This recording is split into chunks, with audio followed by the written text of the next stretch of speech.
असं का म्हणतोस? इंदूची आठवण तुला होतेच की नाही? अरे, तू कोळ्याचं प्रचंड जाळं जेव्हा समुद्रातून ओढून काढतात तेव्हा पाहिलंयस?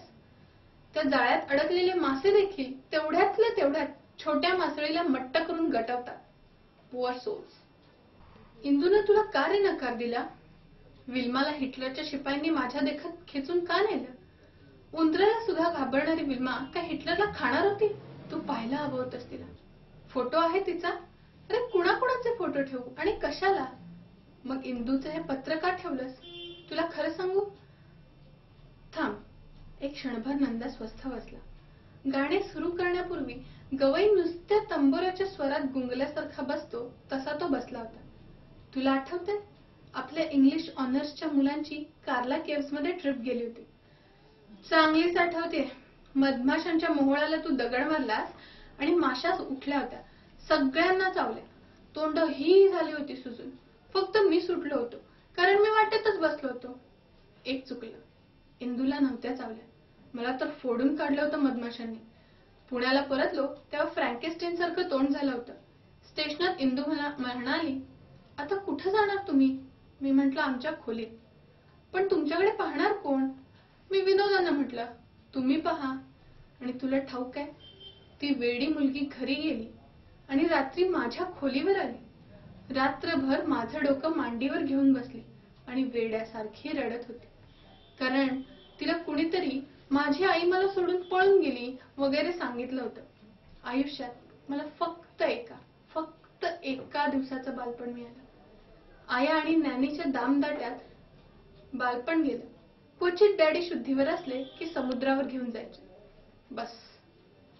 पण कॉलेजमध्ये कुणालाच कळलं नाही. पहाटे मी तिला तिच्या घरी सोडून आलो होतो आणि तिचा तो थेरडा, त्याला तिनं काय सांगितलं तीच जाणे. रात्रभर डोळ्याला डोळा न लागू देता ती बसली. वेडी. माझ्या तोंडाला स्नो फासला, पदरानं वारा घालत होती. तुला काय सांगू? चमच्यानं मला चहा पाजला तिनं. त्या रात्री कित्येक वर्षांनी मी प्रथम रडलो आणि त्या रडण्यातून कुणालाही कधीही न सांगितलेला माझा इतिहास मी तिला सांगितला. नोव्हेंबर महिना होता. थंडीत कुडकुडत ती पहाटे माझ्याबरोबर चालली होती. मी माझा कोट तिला घालायला लावला. ती ऐकेना. मग ओ माय गॉड, चाइल्डिश. काय रे? मी तिला शपथ घातली. कुणाची? माझी. आणि ती वेडी म्हणाली, सुटली म्हण. मला असं काही म्हणतात ते ठाऊक नव्हतं.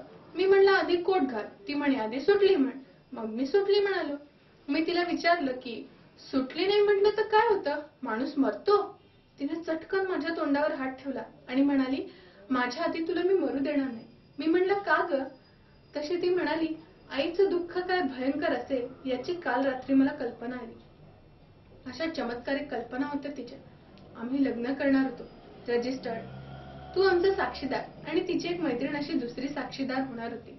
आणि लग्न झाल्यावर प्रथम ती मला हसशील. मलाही हसू येते. काय वेडी पोरं होतं रे आपण. ती मला न्हाऊ घालणार होती, तीट लावणार होती. असलं खुळं कोर्टिंग केलं असेल का रे कुणी? आणि ही वेडी. ते पत्र हातात धरून नंदा म्हणाला, पण इथेही एक हिटलर आला. काही कारण नव्हतं. इंदू त्या रात्री त्याला सांगणार होती, पण तो म्हातारा हातात काठी घेऊन जागत बसला होता. मी तिला दारात सोडलं आणि मला किंचाळी ऐकू आली. मी तसाच त्याच्या घरात घुसलो. त्या रिटायर्ड एज्युकेशनल इन्स्पेक्टर हा बोर्ड बाहेर लावणाऱ्या माणसानं तिला काठीने मारायला सुरुवात केली.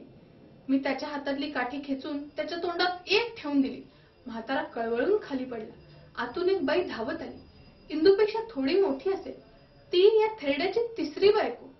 सगळी आसपासची माणसं गोळा झाली आणि मी इंदूला म्हणालो, चल, अशी चल माझ्या बरोबर. म्हातारा तरातरा आत गेला. झोपेतली दोन पोरं बाहेर ओढत आणली, दारात टाकली. पाळण्यातलं एक पोर आणून तिच्या पायाशी आदळलं आणि किंचाळून म्हणाला, जा, तुझ्या शिक्षणासाठी एवढे पैसे खर्च केले म्हातारपणी, ह्या तुझ्या भावंडांच्या पोटात दोन घास घालशील असं वाटलं होतं. तुडव त्यांना आणि जा दाराबाहेर. असं म्हणून तो म्हातारा ओक्सा बोक्षी रडायला लागला. इंदू नंदा म्हणून ओरडली आणि जिन्यातून वर पळत गेली. ती गेली. त्यानंतर तिचं एक पत्र आलं होतं. ते गेलं कुठेतरी. पण तू इथं आल्यानंतर भेटला नाहीस तिला? मी? नाही. भेटावंसं वाटतं का तुला? बहुधा नाही म्हणजे खरं सांगू का तुला? मला काहीच वाटत नाही. मग तू मला कसा भेटतोस? काही कळत नाही मला. कदाचित भेटणारही नाही. असं नको करू बाबा. तू नाही भेटलास तर मी दारात येऊन उभा राहीन तुझ्या. मग आम्ही खाली त्या मोठ्या हॉलमध्ये जेवायला गेलो. एका टेबलाशी तिघांच्या जेवणाचे काटे चमचे मांडले होते. मी एकदम दचकलो.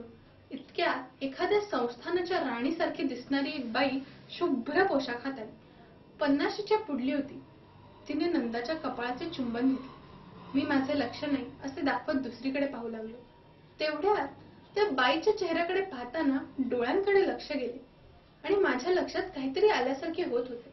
आणि इतक्यात नंदाचे शब्द माझ्या कानांवर पडले. माझी आई. तिसऱ्या रिकाम्या खुर्चीवर ती बसली.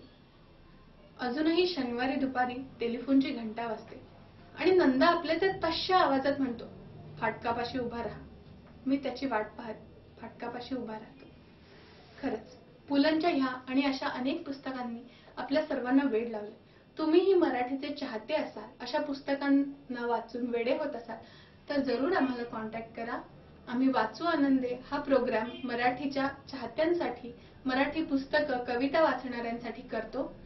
वाचू आनंदे हा प्रोग्राम कॉन्टॅक्ट करा श्री किरण जोगसर, डोंबिवली 9820313368 किंवा माझा ईमेल आयडी आहे dipti_pti_khandekar khandekar@yahoo.co.in किंवा वर्षा जोशी यांना वर्षा बेडकर जोशी @rediffmail.com.